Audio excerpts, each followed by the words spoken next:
Bienvenidos a Un Rudo Despertar Radio, un espacio en donde dejamos de lado las tradiciones y doctrinas de hombres para escudriñar las escrituras desde una perspectiva hebrea. Viva una experiencia que desafiará su paradigma religioso y experimente por usted mismo un rudo despertar. Shalom, estudiosos de la Torá, y bienvenidos una vez más a su programa de Un Rudo Despertar Radio. Con ustedes su servidor Harold Calvo. Me acompaña nuestro hermano Miguel Forero y nuestro hermano Etzbi Ben Daniel. El día de hoy, hermanos, estamos muy contentos porque vamos a estar compartiendo acerca de la celebración de Pesach. Hemos titulado el programa del día de hoy, lo que necesita saber usted para Pesach.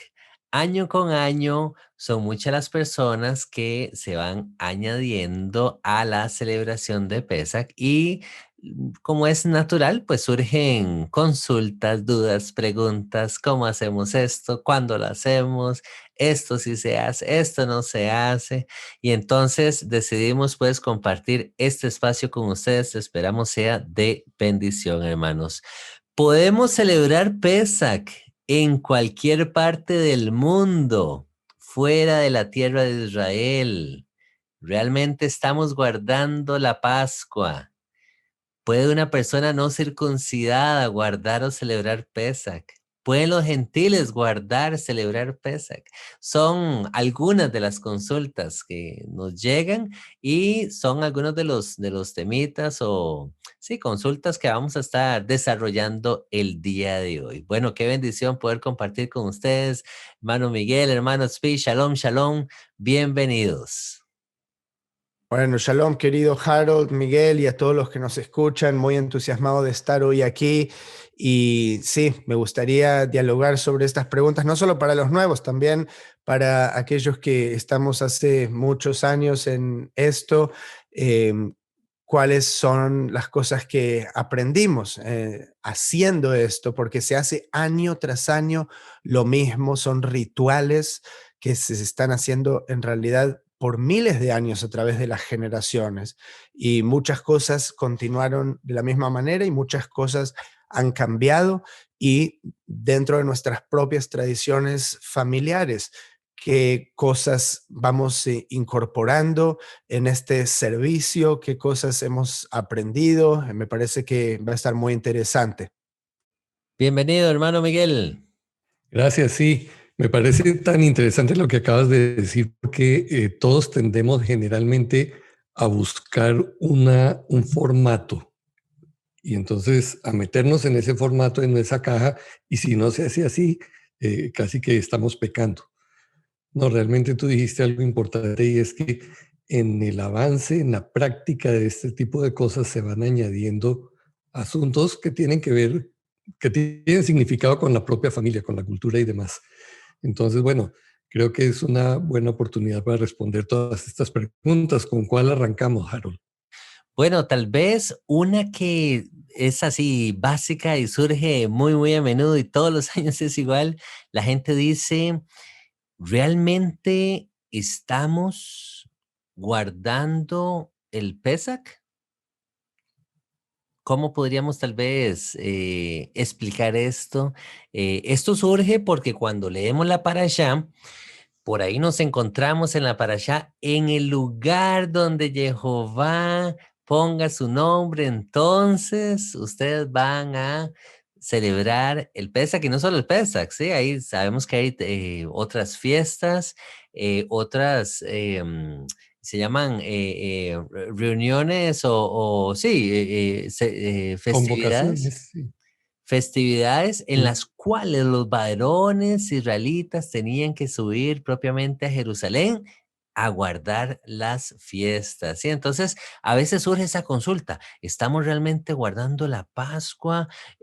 ¿Cómo se lleva a cabo esto? Porque no hay un templo, el servicio sacerdotal no está en este momento funcionando, digamos, formalmente. Son como estas preguntitas, ¿verdad? ¿Qué le podríamos decir entonces a la audiencia? Y más adelante tal vez les puedo compartir pues lo que hemos ido aprendiendo en caso personal, ¿verdad? ¿Cómo lo miran ustedes, hermanos? La consulta propiamente es, ¿estamos guardando Pesach como tal? Estamos, así como lo dice el mandamiento, ¿guardarán entonces la celebración de Pesach o cómo lo ven ustedes? O tal vez, si me dan chance, yo continúo y les propongo, les expongo mi punto para que más o Ah, menos... permíteme compartir algo al respecto. Adelante, adelante. En un comienzo, nosotros arrancamos como familia practicando esto sin entenderlo mucho. Y la primera práctica que hicimos fue cerca de un grupo mesiánico judío. Y entonces, pues ellos tenían todo este ritual muy complejo y pensábamos que eso era lo que tenemos que hacer. Luego entiendo que esta no es necesariamente una manera de hacerlo y que es simplemente una conmemoración lo que debemos hacer, lo que podemos hacer. Porque la celebración, como tú bien dijiste, tendría que ser en Jerusalén, llevando el cordero al templo, etcétera, etcétera, las pautas que hay allí en la escritura, en la Torá. Entonces, lo que podemos hacer los que estamos en la diáspora es apenas una conmemoración. Hacemos lo mejor, lo más parecido a aquello. Y ya miraremos cuáles son los ítems, las cosas que mínimo se deben hacer para que se considere pues una conmemoración como tal, en referencia a aquello. Y es una manera de expresar a nuestro Padre nuestra disposición y nuestro anhelo a cumplir, si todas las circunstancias estuvieran propicias, tal mandamiento allá en Jerusalén. Hermano Tzvi, Me gustaría también añadir algo. Podemos mirar en Deuteronomio 16, que aquí es de donde dice que no podrás sacrificar la Pascua en cualquiera de las ciudades que tu Dios te ha dado. ¿Okay? Entonces, no se podía sacrificar, había que llevarlo a Jerusalén, donde era el centro del culto en el templo que existía allí. Pero ahora, ¿para qué se hacía este sacrificio? Para que todos los días de tu vida te acuerdes del día en que saliste de la tierra de Egipto. Eso es en lo que hay que enfocarse primeramente. ¿Okay? ¿Cuál es el objetivo de lo que estamos haciendo? Y sí, no podemos hoy en día llevar el sacrificio a un templo que fue destruido hace 2000 años, pero podemos recordar esto de esta manera. Entonces, es pertinente. Bueno, comemos cordero. Sí, se puede comer cordero. ¿Por qué no? Se puede matar un cordero si alguien es granjero y comer ese cordero para la Pascua. Sí, se puede hacer eso. De la misma manera que alguien puede matar un cordero para comerlo cualquier día del año. ¿Sí? Esto no reemplaza específicamente el sacrificio pascual. Y menciono esto porque esto es una pregunta que muchos tienen y muchos se asustan si alguien está comiendo un cordero en la Pascua. Y es algo que nuestro hermano Michael Rood famosamente ha hecho, de preparar corderitos para la Pascua, y hemos compartido juntos en Charlotte y también en Israel. Y me parece muy bueno. Como una imagen para recordar qué es lo que sucedió y también la conexión de Yeshua como ese arquetipo de Cordero Pascual. Esto no tiene nada de malo. Entonces ahí también respondo a esa pregunta que no preguntaste particularmente, Harold. Qué bueno porque en realidad respondieron a dos consultas. ¿Podemos celebrar Pesach en cualquier parte del mundo, fuera la tierra de Israel?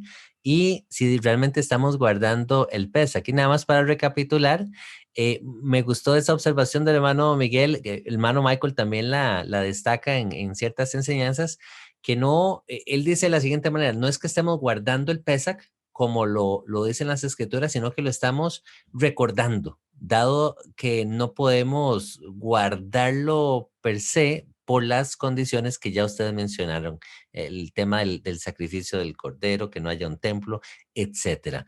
De la misma manera, hermano Tzvi, en una cena de Pesach habrá gente que tal vez consulta y dice, bueno, no tenemos cordero, podríamos comer alguna otro tipo de carne, no sé, pollo, carne de res, obviamente hablando de carne limpia, ¿verdad? Entonces, No cerdo, no cerdo. obviamente no Ni cerdo, ¿verdad? mariscos. Ni mariscos. Entonces, yo le digo a la gente que sí, porque ya se trata de un tema de compartir en familia, con amigos, una cena general en el momento del Pesach. Y no es que nuevamente, no es que estamos guardando la fiesta como tal, sino que es un recordatorio. Muy bien, vamos a continuar con la siguiente pregunta. ¿Puede una persona no circuncidada guardar o celebrar Pesach? Hermanos, ¿cómo contestaríamos a esa consulta? Esto es algo ligado también a lo que sería en Jerusalén, pues está hablando específicamente de comer de ese sacrificio pascual que fue eh, otorgado, ofrecido en el templo mismo. ¿Okay? Entonces, la celebración del Pesaj estaba ligada estrechamente a comer de esa carne. Alguien que no estaba circuncidado no le era permitido celebrar de esa manera, en esa celebración, comiendo de ese cordero pascual. Hoy en día, nosotros no estamos particularmente ofreciendo ese sacrificio, entonces la gente no estaría comiendo de ese sacrificio que fue ofrecido en el templo. Por consiguiente, yo no veo un problema de alguien que no esté circuncidado físicamente. Yo no voy a hacer ningún tipo de control en la puerta de entrada para ver si mis invitados están circuncidados o no. Ahora, se puede también llevar a otro nivel de entendimiento y decir estar circuncidado tiene que ver con que una persona acepta esa fe, que es creyente de una manera o de otra, a pesar de que no observe la Torá 100% de la misma manera que yo lo observo. Puede ser más rígido, puede ser más liberal, puede ser lo que sea, ¿okay? Y yo también me encuentro en algún lugar en ese espectro. Pero ¿qué sucede si alguien viene a la cena de Pesaj que no es creyente en absoluto? Es, qué sé yo, el electricista, que empecé una conversación y le dije, bueno, ¿querés venir? Vamos a hacer una cena. Y bueno, tal vez para algunos no es la mejor oportunidad para traer a cualquier persona que no necesariamente sea un creyente, porque es una celebración de aquellos que están reconociendo la soberanía del Todopoderoso y nos estamos sometiendo a esa autoridad, ¿sí? A través de este ritual del Pesaj con todos estos emblemas de la matzá y las hierbas amargas y el vino y distintas cosas. Entonces, es algo muy particular. Yo no voy a decir de que es de una manera o de otra, pero simplemente distintas posturas de verlo. ¿Cómo lo ve Miguel? Sí, me parece muy importante aclarar eso porque últimamente en muchos grupos están bloqueando la participación de gente que ya entró en este camino de las raíces, bloqueando su participación en la cena si no están circuncidados. Y realmente, de nuevo, esto es solamente una conmemoración y una oportunidad para que la gente pueda instruirse un poco más a través de esto. Yo veo otra conexión allí también, y es que así como el Pesaj es una conmemoración de la salida de Egipto de nuestros ancestros, es la oportunidad también de conmemorar o recordar nuestra salida de nuestro propio Egipto. O sea, durante el Pesaj puede haber la ocasión, no estoy diciendo que tiene que, puede haber la ocasión en que algunos de los participantes compartan cómo fue su salida de Egipto, cómo lo sacó el Señor, qué grandezas hizo Dios para sacarlo y ponerlo en el camino de la luz, de la fe y de este sendero en el que ahora estamos. Entonces, súper importante eso. Yo lo veo como una oportunidad de instruir a otros, de manera que Me parece que es importante que otros participen. Qué bonito eso que comparte el hermano Miguel también al final de poder darle esa libertad a otros hermanos que pues desean participar para que les enriquezca en su aprendizaje, en su caminar, ¿verdad? Junto con lo que dice el hermano Tsui, por supuesto, de gente que realmente está queriendo entrar en compromiso con el Dios de Abraham, Isaac y Jacob, ¿verdad? Ahora, una aclaración con respecto a esa pregunta.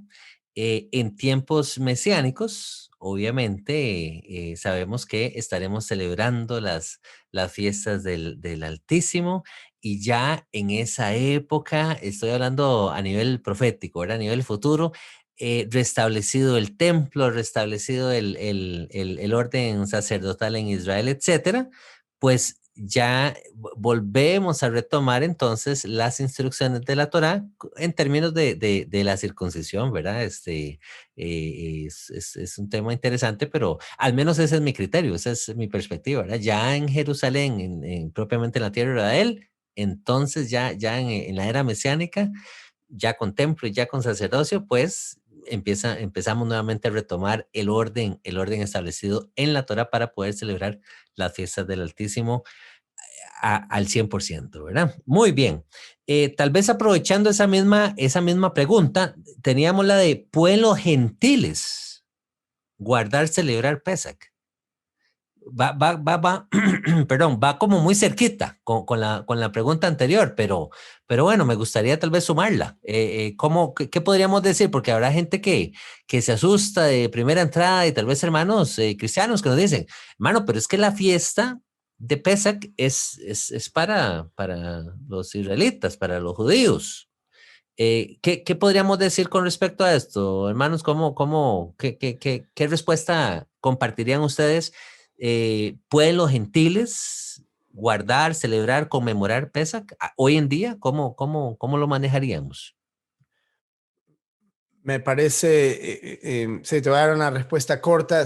¿Qué estás llamando gentiles? O sea, ¿qué es un gentil? Una persona que está, que es de una nación que no es judío Ajá, no, o un no judío, digamos. entonces, en ese sentido, bueno, desde el punto de vista del judaísmo, obviamente no va a ser pertinente todas estas fiestas para los gentiles, desde el punto de vista de un gentil que en realidad se está sumando al olivo que es Israel, se está injertando en ese árbol, desde mi punto de vista particular, que no necesita una conversión al judaísmo ortodoxo.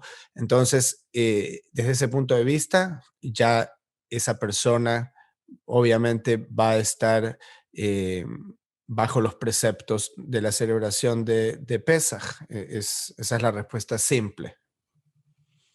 Ok, Totalmente de acuerdo. Yo creo que podemos pasar a la otra pregunta. claro que sí.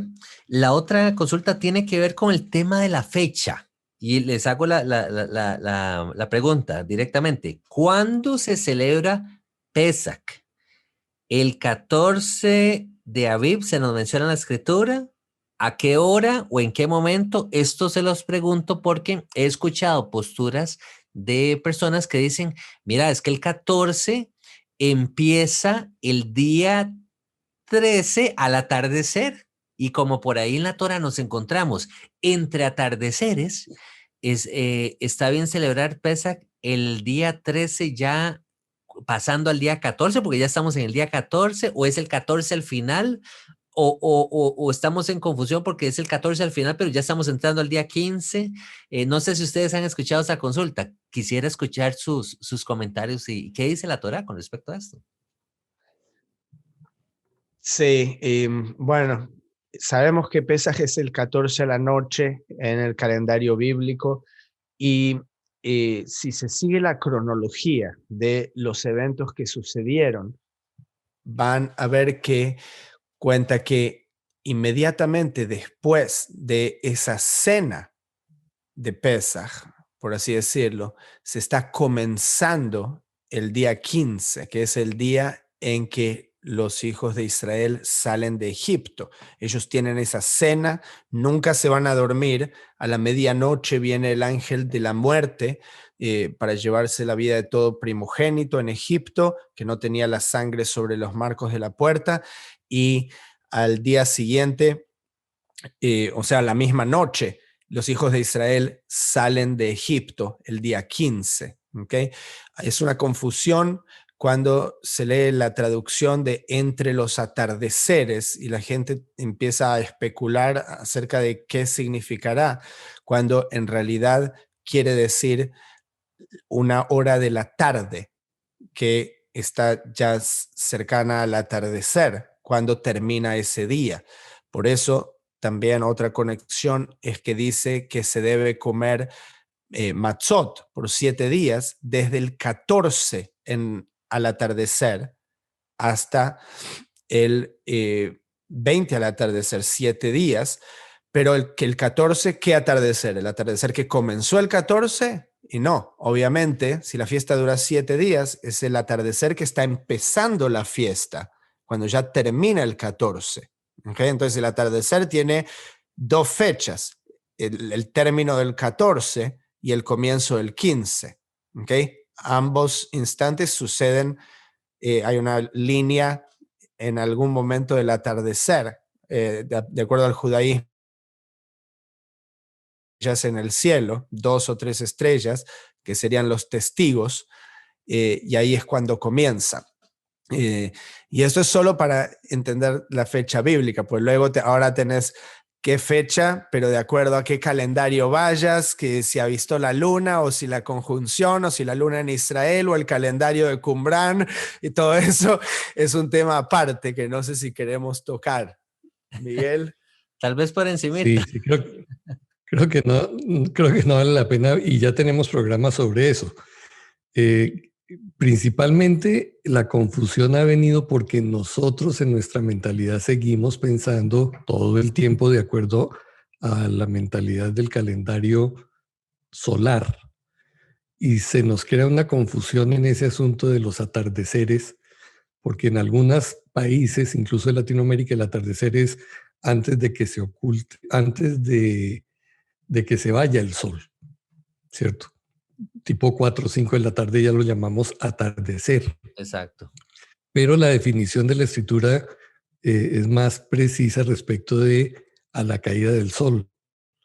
Entonces, me parece que así como lo explicó Zvi es supremamente claro, no da lugar a dudas. Si usted lo toma, lo lee en la escritura y entiende este concepto de que el día comienza cuando el sol cae, bueno, es a la caída del sol, al anochecer. El cordero se sacrificaba durante el día, porque obviamente la gente tenía que ir al templo y hacer unas filas enormes. Me imagino ese día debían ser miles de corderos que se sacrificaban para procesarlo y tenerlo listo a la noche. Cuando llegaba la noche era la cena y entonces todos hacían su participación y se preparaban para iniciar ya con panes, haciendo la cena con los panes sin levadura. Entonces, eso creo que queda claro si vamos a la lectura literal del pasaje. Y sigue perfectamente la secuencia con la historia de Yeshua, ¿sí? Cuando fue puesto en la cruz, ¿sí? Y cuando dio su vida y cómo querían bajar el cuerpo antes de que sea la fiesta, ¿sí? Y luego inmediatamente empieza ese día 15 y es la cena de Pesaj. Entonces también está eso para ver exactamente esa secuencia. Sí, perdón, solo ahí sí un paréntesis pequeñito, y es que parte de la confusión parece que como en los evangelios se narra que la noche anterior Yeshua tuvo una cena, la gente asume que esa fue la cena de Pesaj y que entonces se podría celebrar Pesaj el día anterior. No es así, esa no fue la cena de Pesaj. Yeshua tenía que cumplir la Torá, entonces no podía modificarla, mandar sacrificar un cordero al templo el día anterior, no se lo hubieran sacrificado, para hacer Pesaj el día antes en contra de todo lo que hacía todo el mundo. Entonces, leas los evangelios cronológicos, Michael lo explica muy bien ahí de qué se trataba aquella cena, diferente de la cena del Pesaj, que como bien dice Zvi, tendría lugar luego de la muerte de Yeshua. Excelente. Bueno, muchas gracias, hermanos. Vamos a continuar acá con la siguiente consulta y quisiera aprovechar para compartirles una foto que tengo por acá. Vamos a ver, donde estamos celebrando Pesaj en alguna oportunidad. El año pasado, hace 2 años atrás, me parece, que va junto con la siguiente consulta. ¿Qué se come y qué no se come? Tal vez vamos a hablar un poquito de los elementos. Por ahí mencionamos ya el tema del cordero y mencionamos el tema de carnes alternativas por no ser propiamente la celebración de Pesaj en Israel, sino un recordatorio. Pero, ¿cuáles vienen siendo los elementos de la celebración de Pesaj que nos menciona la Torá, hermanos? Y bueno, acá también hablamos del cordero, luego específicamente se nos dice que debemos comer matzá sobre merorim, que son hierbas amargas, y luego se puede hablar del simbolismo, obviamente. Y esto es aproximadamente todo lo que se nos dice, ¿ok? Luego está el elemento del vino, porque el vino no puede faltar en ninguna celebración, pero no se nos habla específicamente del vino. Pero sabemos, Yeshua incluso mismo estaba levantando una copa de vino. O sea, sí, no era, otra vez, sé que un poco relacionado con lo que decía Miguel anteriormente, no era una celebración de Pesaj, pero sí había ciertos elementos ahí. Y obviamente Yeshua sabía que no iba a poder celebrar el Pesaj real con ellos porque no iba a estar él. Entonces hizo ciertas cosas antes, incluso diciéndoles que hagan esto en memoria de él. Ahí vemos otra celebración de Pesaj con las hierbas amargas ahí de Harold. Increíble esa mesa, qué bonita.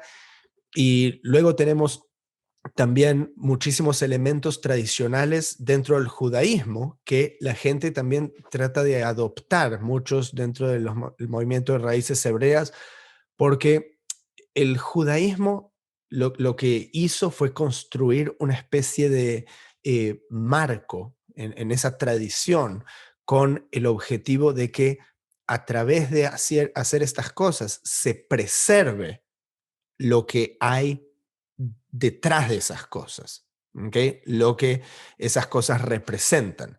Entonces, te quiero compartir aquí, por ejemplo, para mostrarte, mucha gente conoce el plato del Seder de Pesaj y hay ciertos elementos que se utilizan dentro del judaísmo y no necesariamente hay que usar esto, pero ahora para decir algo no tan positivo, como por ejemplo, veo un huevo, ¿ok? Y eso me recuerda como a un huevo de Pascua, ¿ok? Que tiene que ver con la fertilidad. Y, o sea, está bien, un huevo tiene que ver con la fertilidad, pero ¿por qué tenemos que tener eso en este simbolismo de Pesaj? Se entiende como que tal vez no tiene tanto que ver. Eh, un, eh, un hueso de un cordero, eso sí, está bien, porque recuerdan ese sacrificio pascual. Está también, no está en este plato, el jaroset, un plato que se hace con canela y manzanas y nueces, y luego le cuentan a los niños que así era como bueno, no con estos elementos comestibles, pero se parece a los ladrillos que el pueblo judío o el pueblo de Israel en la esclavitud les hacían construir. Entonces, se puede crear algo así, o incluso uno puede inventar cosas así, y no tiene nada de malo, en mi opinión, para poder convidar ciertas enseñanzas a los niños. Tenemos también, no sé si escucharon antes, la copa de Eliahu. Harold, tú sí escuchaste. Correcto, La correcto. copa de Eliahu, se pone una copa ahí para que Eliahu la venga a tomar. ¿Qué es eso? O sea, Es algo muy raro y muy extraño para alguien que no viene de esa tradición. Pero interesantemente, esto tiene una relación con profecía dentro del Tanaj, cómo se esperaba que Eliyahu venga a proclamar la venida del Mesías, ¿sí? Viene del libro de Malaquías.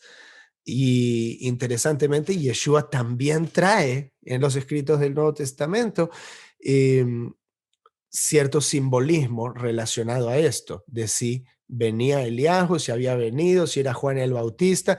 Entonces, si se pone una copa de Eliahu ahí, sí, ¿está comandada en la Torá? No, no está comandada en la Torá. Que es algo interesante que se hace. Yo particularmente no lo he hecho en nuestros seders, pero entiendo que tiene un sentido, por ejemplo. ¿Se entiende? Entonces, de esta manera, uno puede seguir sus propias tradiciones ancestrales y es difícil para la gente que entra en la Torá y sus padres y abuelos y bisabuelos, o sea, no tenían nada que ver con esto. Entonces empieza desde cero y no sabe, no es algo que siguió como el pueblo judío siguió por miles de años, incluso en el exilio. Y puede haber tradiciones ashkenazim, puede haber tradiciones de Yemen, de los judíos de Yemen o de los judíos de Etiopía, que son distintas. Y está bien, pero todo es para recordar que Dios nos sacó de Egipto y todo lo que sucedió posteriormente. Sí, yo creo que todos los que comenzamos a hacer esta práctica vamos creciendo y evolucionando en ella, porque en un comienzo nosotros hacíamos esto muy acartonado, o sea, como que, uy, no nos podemos saltar de esto. La gente va a encontrar unos procedimientos o ceder, se llaman libritos que venden donde dice usted tiene que hacer esto y tiene que bañarse las manos y tiene que salir allí y poner allá, pero no tiene que ser así. Yo encuentro que la celebración es muy didáctica y el propósito de Jehová era ese. Ustedes celebrarán esto para enseñarles a sus hijos qué fue lo que yo hice cuando los saqué de Egipto. El propósito es enseñar, explicar, aclarar las cosas. Yo recuerdo en alguna ocasión que tuvimos muchos niños en la mesa, conseguimos incluso unos muñequitos de plástico que representaban las plagas, unos sapitos y otras cosas así. De manera que cuando se fueron mencionando las plagas, a cada uno se le entregó algo, se arrojó allí y eso hizo que tuviera más vida para ellos. Entonces, ¿qué es lo básico que tiene que haber en una celebración? Indiscutiblemente los panes sin levadura, las hierbas amargas, pero el relato del éxodo es esencial. Si usted hace Pesach y no relata el éxodo, pues no lo conmemoró. Entonces, esos son los elementos esenciales no negociables. Que si el menú tiene que ser judío, puede ser colombiano, puede ser mexicano, eso es secundario. El propósito es que la familia se reúna en torno a un hecho histórico del pueblo al que pertenecemos y de la experiencia propia que hemos tenido para aclarar y para enseñar, ya sea a los nuevos participantes o a los niños, el significado de todo esto. Entonces, no perdamos de vista que es un asunto más didáctico que meramente religioso, porque eso es lo que va a darle más sentido a la celebración. Excelentísimo, hermanos. Más bien se me adelantaron con la última consulta que tenía, que era ¿qué se hace durante Pesach? Y ya el hermano Miguel nos la respondió con respecto al tema del Seder, el relato del Éxodo, hacerlo con flexibilidad, con alegría, con gozo, incluyendo los ingredientes que nos menciona la Torá, como lo son los panes sin levadura, las hierbas amargas, cordero, si existiera cordero, etcétera, ¿verdad? Entonces, creo que hemos ya llegado al final. Me gustaría escuchar al hermano Tzvi ya para ir cerrando. Sí, no, solo quería agregar también para terminar de redondear lo que decía Miguel, vamos a tener también el caso en donde distintas comunidades celebran en distintas fechas porque no todos están adheridos al calendario judío o no todos están adheridos al calendario bíblico que se maneja en la página de Un Rudo Despertar, ¿sí? Entonces puede que alguien esté en una comunidad donde justo celebran al día siguiente de donde él cree que es el Pesaj, y esto lo mismo. Es más importante estar junto con una comunidad de creyentes que están reunidos en unanimidad con el mismo sentir, que estar solo en el día que él sabía que era ese, ¿sí? O puede hacer si quiere también, respeta el día que sabe que era, pero también seguir reuniéndose con los hermanos es algo súper importante. Y es lo mismo que decía sobre la dieta, por eso es lo que me hizo pensar en esto, o el menú, que si es un menú o el otro menú.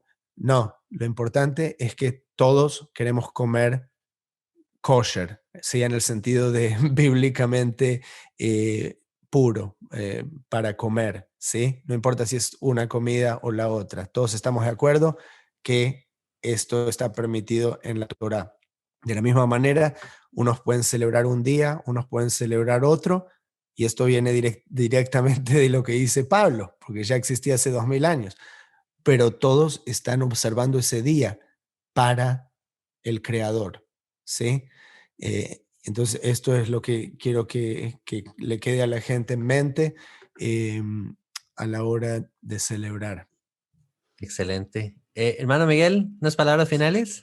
Un detalle, porque a raíz del asunto de la pandemia, hace 2 años que todo el mundo estuvimos encerrados, pues se desarrolló en cierto sentido aquella manera de hacer el Pesaj virtual. De hecho, nosotros hicimos nuestro Pesaj aquí solos y tuvimos como 50 personas a través del programa que hicimos. Esto para decir que, mire, si hay personas que tienen limitantes, porque en el entorno en que usted está todavía no hay una comunidad con la cual se pueda reunir a hacer Pesaj, no se niegue de hacerlo. Trate de participar con algún grupo, con alguna persona que lo esté haciendo virtual, para que por lo menos a través de esto usted pueda participar con los otros. No es aconsejable que lo haga solo, más que hoy en día tenemos esta herramienta. Entonces, en lo posible, que sea presencial, pero si no es posible, trate de hacerlo por lo menos vinculándose virtualmente con alguien, porque eso pues va a ser de bendición y nos ayuda a cumplir este mandamiento, ¿no?